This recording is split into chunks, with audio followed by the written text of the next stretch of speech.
Hello, welcome back to Faith and Arrow Homestead. My name is Jaylee, and today we're going to be harvesting raspberry leaves. I use raspberry leaves to make tea, and they are so great for specifically women. I'm sure they're great for men too. I just don't have information about that, but for women they're really great for your menstrual cycle. They help relieve cramps and your overall period symptoms, and I have over the years found that to be very true.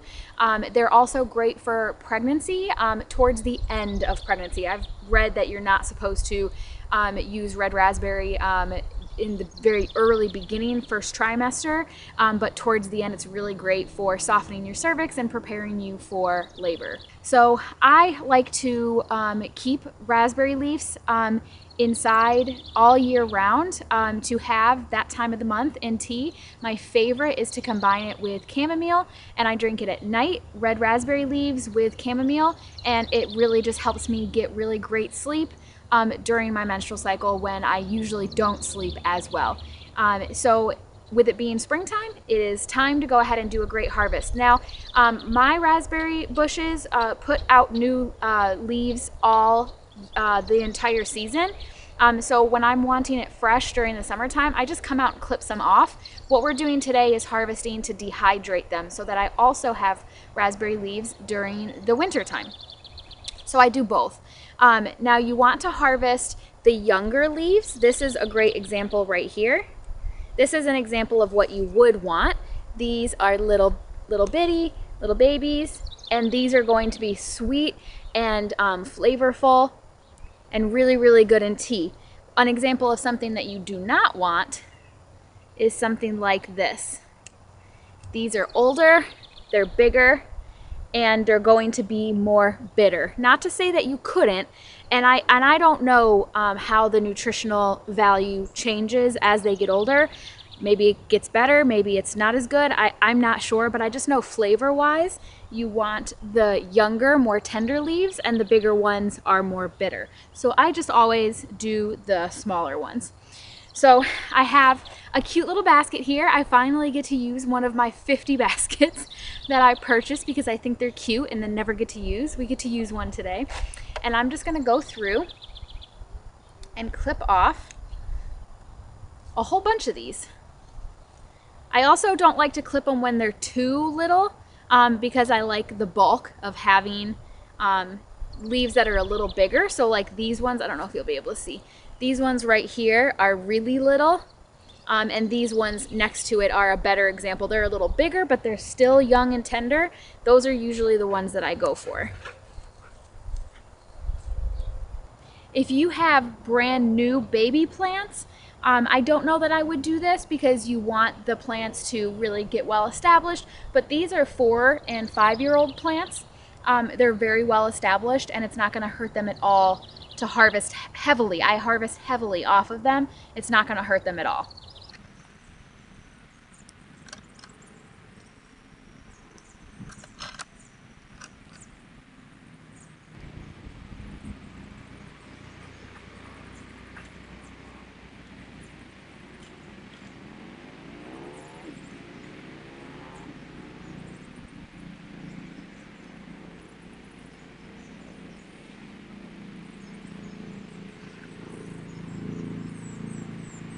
All right, this is a good place to start. I just try to get enough to get a few trays of my dehydrator going.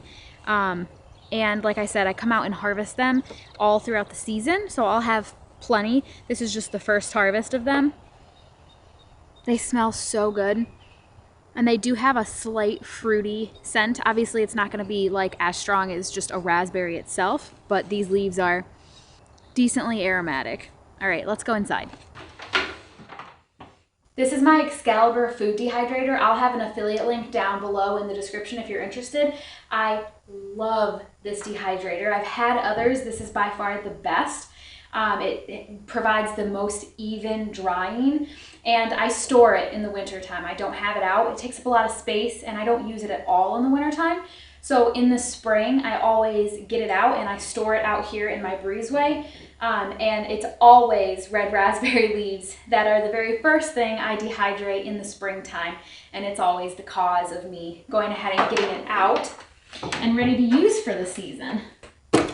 Now we can go ahead and get this loaded up. I'm not gonna need to fill all of these trays. And to be honest with you, I usually don't because it's hard to fit a lot in here if it's not perfectly flat.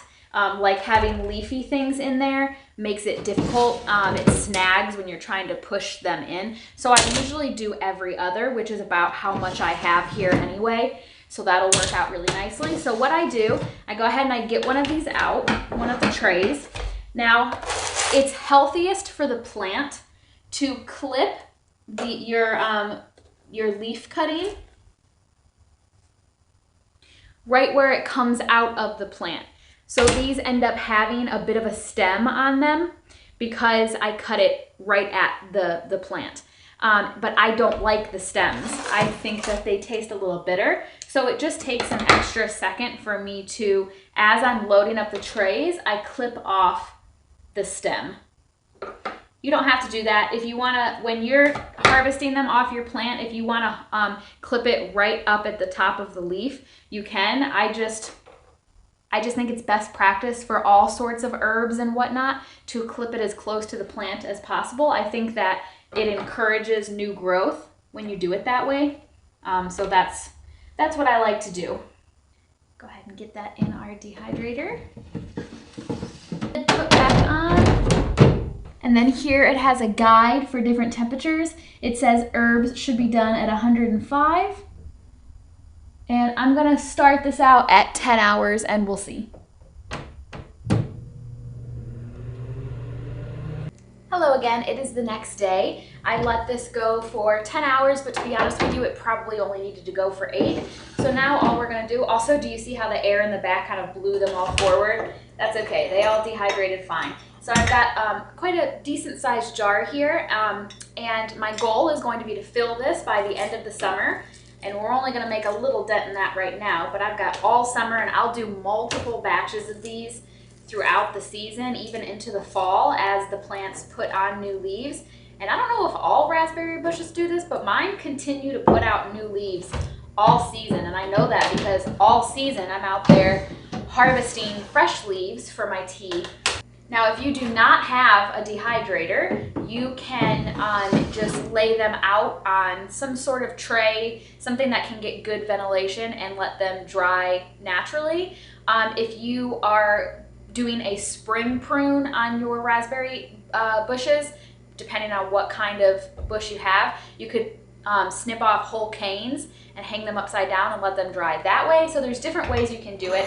You can also put them in the oven on the very, very lowest temperature that your oven will go. You could do it that way. I think the lowest temperature my oven goes is 170. So you would only need them to be in there for like an hour and a half, I'm guessing. All right, so the last thing we'll do in this video is make a cup of tea. Very rarely do I have raspberry leaf tea just by itself. Like, I never make a cup of tea and it's just raspberry leaves. Can you? Absolutely. I never do. I always pair it with chamomile, or today I'm going to pair it with a bag of green tea. Sometimes I do ginger, hibiscus, elderberry, all sorts of different combinations. I find that the raspberry leaf tea is very mild. It's not overpowering, not an overpowering flavor, so it's very easy to pair it with other things. A very common one for me is chamomile, elderberry, and red raspberry. I do that, like I said, during that time of the month, and it really just helps me feel so much better. So I have these little like spring-loaded tea balls. I really like them. I got them off Amazon. I'll link them down below for you. So I'm just going to put a few of these, probably 4 or 5 little clusters of leaves in here. Here's my cup right here. Put my green tea bag in here. Put my tea ball in here. And I've got some hot water going on the stove here. So for me, 5 minutes is the magic number for the tea bag. Tea bags freak me out because, I don't know, I just don't know what's in it. So I always let them steep for 5 minutes and then I remove the tea bag and I may remove the ball as well. It just depends on how I'm feeling. Although I really like having these, the spring-loaded tea balls, because I use it as a spoon. So it keeps me from having to dirty a spoon because I put honey in my tea, always. But I'm going to let this cool down a little bit first before I do that, because above 110 degrees, it kills anything beneficial that may be in your honey. This is a local raw honey, and I want those health benefits. So if I need to throw an ice cube in it, I will, to get that temperature down so that I can add my honey.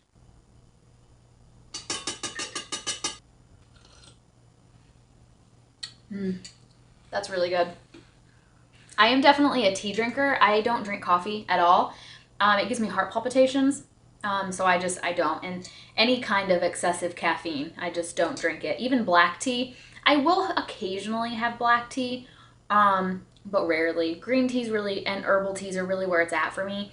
I grow a lot of mint, elderberry, chamomile, obviously the raspberry leaves, and there are a few things that I purchase: hibiscus, rose hips, ashwagandha. I think that mostly covers it. And then sometimes I'll dehydrate like orange slices.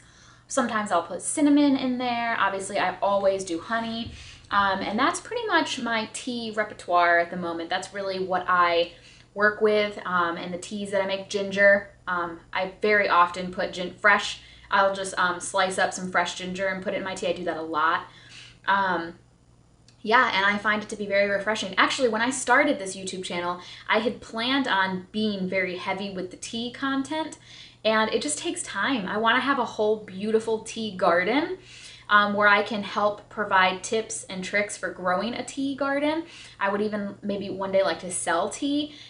So those are all things that I possibly will pursue in the future, but for now, this is the extent of my tea content, because like I said, it takes a long time to establish that sort of infrastructure and get those things in place. So for now, I'm just talking about what I can talk about, and raspberry leaves are one of those. Now, if you don't have raspberry bushes, that's okay. See if maybe somebody that you know does. You may have coworkers that have them and you don't even know, family members, friends. Just kind of ask around, maybe put it on Facebook and see if anybody has raspberry bushes or even wild ones. You could forage for it and harvest those leaves for tea. They're really great, especially if you're a woman. I highly recommend. Thanks so much for hanging out with me yesterday and today. If you're new here, please consider subscribing. I can't wait to see you in my next video. Have faith and keep moving forward. Bye.